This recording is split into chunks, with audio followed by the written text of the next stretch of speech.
報された最弱勇者、ガチャ進化で無双の頂へ。第12話、初めてのギルド。ある日の黄昏時、町外れの石畳を並んで歩きながら、イーナがふと振り返った。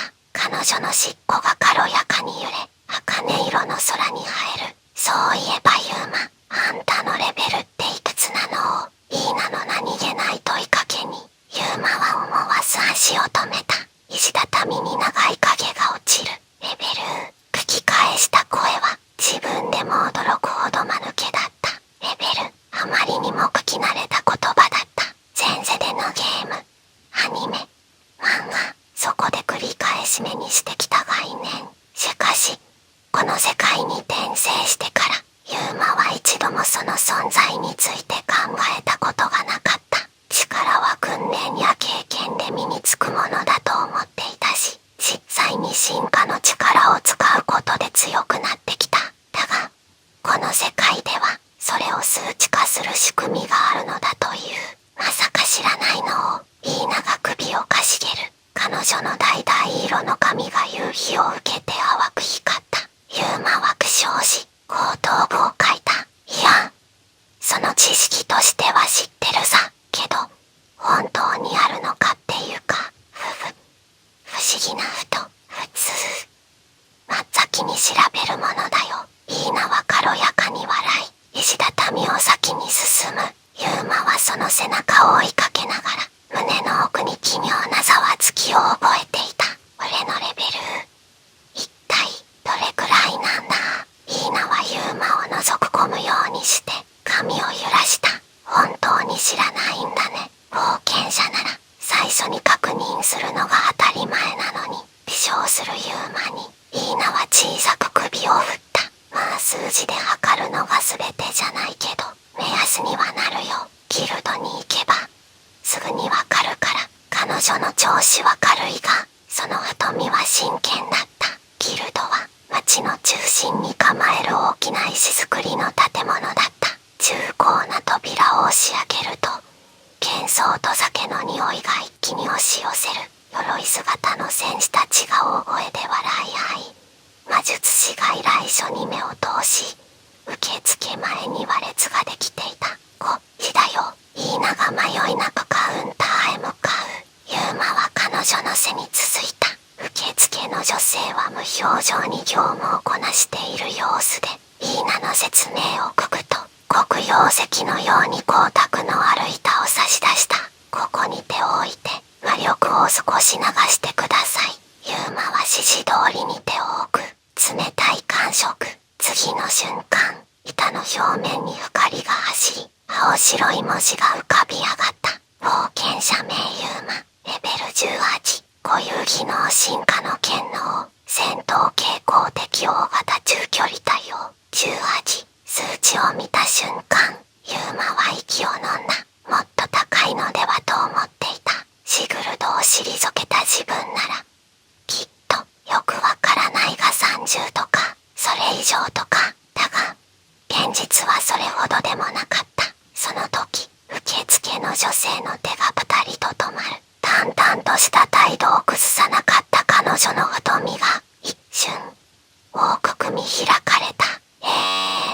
進化の権能を、小声だったが、その小羽には明らかな驚きが混じっていた。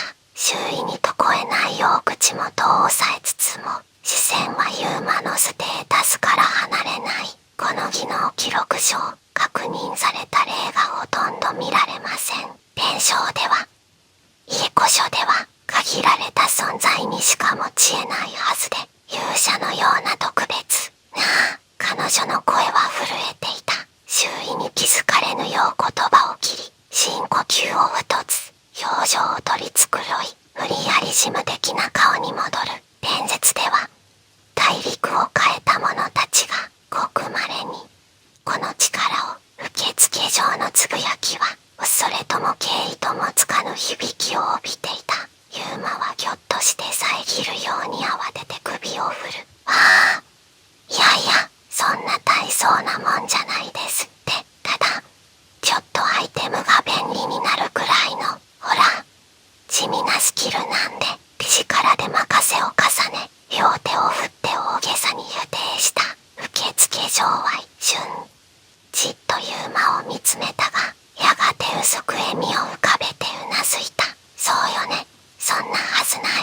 そうですか。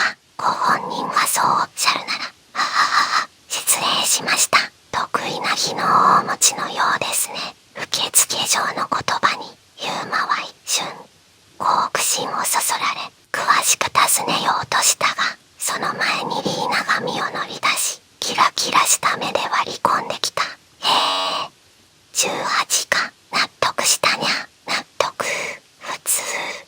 シグルド級の剣士を一人で倒せるなら30以上あってもおかしくないの。でもユーマには進化がある。数字が低くてもその力でぐっと伸びる。そういう戦い方ができるんだよ。イーナは笑みを浮かべながらもじっとユーマを見つめる。その眼差しに軽さとは裏腹に真剣さもあった。ユーマは心の中で苦く笑った。やっぱり俺の強さは進化のおかげなのか。自分自身の実力というわけじゃない。正直胸を張れる数字じゃないな。そう言うとイーナは肩をすくめて笑った。数字が全てじゃないよ。大事なのはその数字で何をするかってこと。彼女の声は軽やかでありながら不思議と胸に染み入った。ギルドを出る頃には夜が街を包み始めていた。街灯のランタンが石畳に柔らかな光を落とす。冒険者たちの笑い声や酒場から流れる歌声が響く。不思議だな。ユーマがぽつりとつぶやいた。何が？イーナが首をかしげる。レベルって数字を見ただけでなんだかこの世界で生きてるって実感が湧いてくる。前はただ強くなりたい、それだけだったけど今はなんかそれだけじゃない気がするんだ。ユーマってばちょっと哲学的になってきたね。イーナがクスッと笑う。所詮はただの数字かもしれない。でもこうやって実際に見るとなんかこうもみみたいなものを感じるよ。そうだよ。数字は鎖にもなるし翼にもなる。使い方次第だね。ユーマはその言葉に小さく笑った。じゃあ俺の18が翼になるように頑張るしかないな。その息だにゃ。ランタンの灯に照らされたリーナの横顔はどこか誇らしげに見えた。その夜宿のベッドに横たわったユーマは何度も浮かび上がった文字を思い返していた。レベル18、進化の権能。俺の翼はこの数字の先にあるのかもしれない。俺はこの力で何を守るんだろう。胸の奥で小さな決意が芽生え始めていた。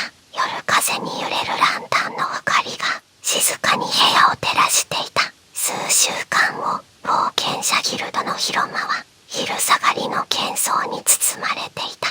酒場と兼ねた受付には依頼表を手にした冒険者たちが列を作り、奥の掲示板にはびっちりと紙が貼られている。討伐依頼、護衛依頼、最終依頼、どれも法はまちまちで危険度も様々だ。ユーマとリーナは掲示板の前に立ち並んでいた。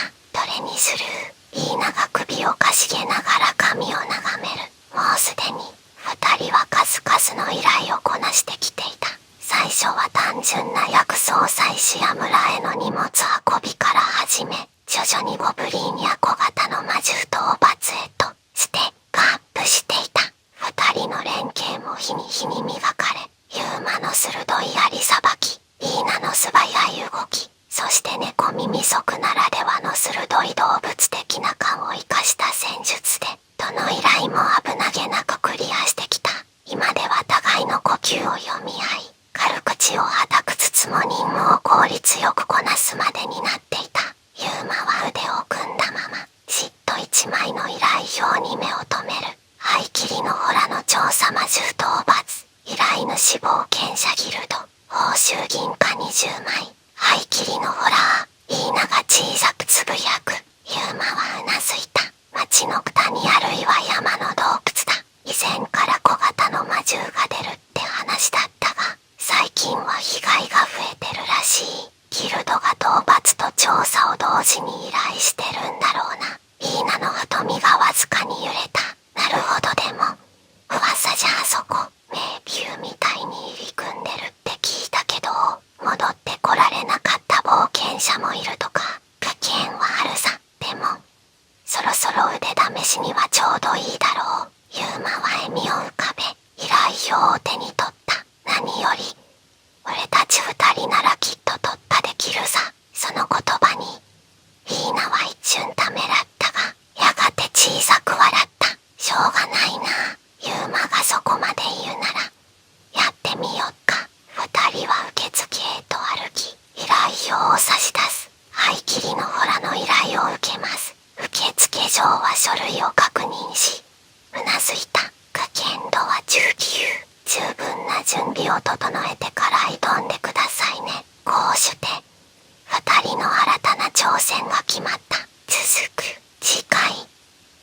13はダンジョン攻略